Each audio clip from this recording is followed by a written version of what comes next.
প্রতিদিনই চেষ্টা করি কোনো না কোনো নাস্তা বিকেলে বা সন্ধ্যায় ঘরে বানিয়ে খাইতে। আসসালামু আলাইকুম, সবাই কেমন আছেন? আজকে কয়েকদিন হয়ে গেল যে ঘরে কোনো নাস্তা টাস্তা বানায় না। আমিও বলতেছিল যে বহু ঘরে কিছু নাস্তা নাস্তা বানান, অনেকদিন তো হলো কোনো কিছু বানান না। তাই আজকে হচ্ছে আলু দিয়ে একটা নাস্তা বানাবো আর আপনাদের সবার সাথে শেয়ার করব। আমরা সবাই যেহেতু আলু দিয়ে নাস্তা বানালে বেশি পছন্দ করি, তাই আজকে আলু সিদ্ধ করে নিচ্ছি নাস্তাটা বানানোর জন্য। আর সাথে হচ্ছে একটু টমেটো কুচি করে নিয়েছি, তারপরে ধনিয়া পাতা কুচি, মরিচ কুচি, পেঁয়াজ কুচি করে নিয়েছি। নাস্তাটা বানানোর জন্য আমি একটা বলে নিয়ে নিয়েছি পরিমাণ মতো ময়দা, আর দিয়ে দিয়েছি স্বাদ মতো লবণ আর সয়াবিন তেল। তেলটা দেওয়ার পর ভালো মতো দেখেন আমি হাত দিয়ে ময়দাটা মাইখা নিছি। এখন হচ্ছে আমি একটু একটু পানি দিয়ে ভালো মতো ময়দাটা মইথা নিব। বিকেল বা সন্ধ্যা হলে আমাদের কিছু না কিছু খাইতে মনে চায়, তো যা খাইতে মনে চায় তাই আমরা ঘরে বানানোর চেষ্টা করি প্রতিদিন। এই তো আমি ময়দাটা ভালো মতো মইথা নিছি। এখন হচ্ছে একটা ঢাকনা দিয়ে কিছুক্ষণ ঢাইকা রাখে দিব। এর ফাঁকে আমি এখন হচ্ছে আলুর পুরটা রেডি করে নিব। তো চলে আসলাম রান্নাঘরে, আইসা চুলায় একটা কড়াই বসাই দিচ্ছি, তার মধ্যে দিয়ে দিলাম পেঁয়াজ কুচিটা দেওয়ার পর নাড়াটা একটু ভাজা ভাজা করে নেব। পেঁয়াজটা হালকা ভাজা হওয়ার পর দিয়ে দিলাম কাঁচামরিচ কুচিগুলা, আর অনেকগুলা কাঁচামরিচ কুচি করে নিছি কারণ আজকে একটু ঝাল ঝাল করে নাস্তাটা বানাবো। তো পেঁয়াজ কাঁচামরিচটা একটু ভাজা ভাজা হওয়ার পর এখন আমি আমাদের একটা হাঁসের ডিম ছিল, সেই হাঁসের ডিমটা ভেঙে দিয়ে দিলাম। দিয়ে হাঁসের ডিমটা সহ সব হচ্ছে একসাথে ভাজা ভাজা করে নিছি। এখন দিয়ে দিব টমেটো কুচিটা।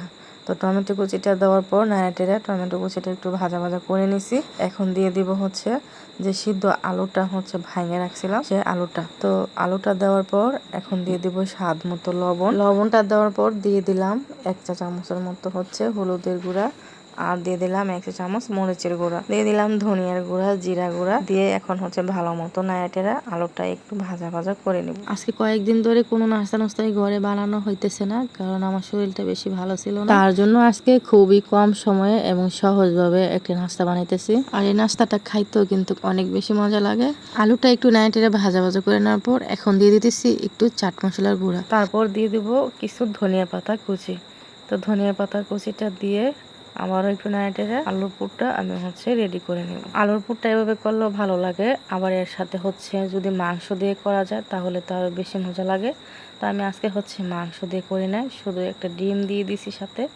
এটা দিয়ে হচ্ছে আজকে নাস্তাটা বানাবো। এই তো আমার পুরটা কিন্তু পুরোপুরি রেডি। তো এখনই আমি হচ্ছে চুলার উপর থেকে পুরটা নামিয়ে নিব। পুরটা নামিয়ে ফ্যানের নিচে রেখে দিচ্ছি ঠান্ডা হওয়ার জন্য। তো এদিকে দেখেন আমার ময়দাটা কত সুন্দর সফট হয়েছে, একটু রেস্টে রাখার কারণে, আর অনেক সুন্দর হয়েছে। তো আমি হচ্ছে আমার একটু ময়দা এখন হচ্ছে পিস পিস করে নিতেছি নাস্তাটা বানানোর জন্য। ময়দা কিন্তু আমি একটু বেশি করে গুলে নিছি, কারণ আমার ছোট মেয়ে আবার হচ্ছে ঝাল কোনো নাস্তা বানালে ও খাইতে পারে না, তাই হচ্ছে আমি কয়েকটা পরোটা বানাই দিব আমার মেয়েকে।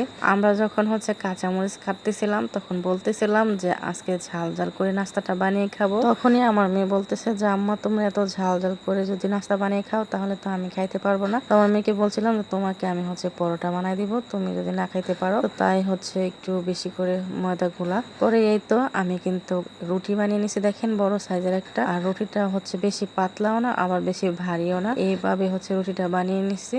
রুটিটা বানানোর পর দেখেন রুটির মাঝখানে আমি হচ্ছে আলুর পুরটা দিয়ে দিচ্ছি।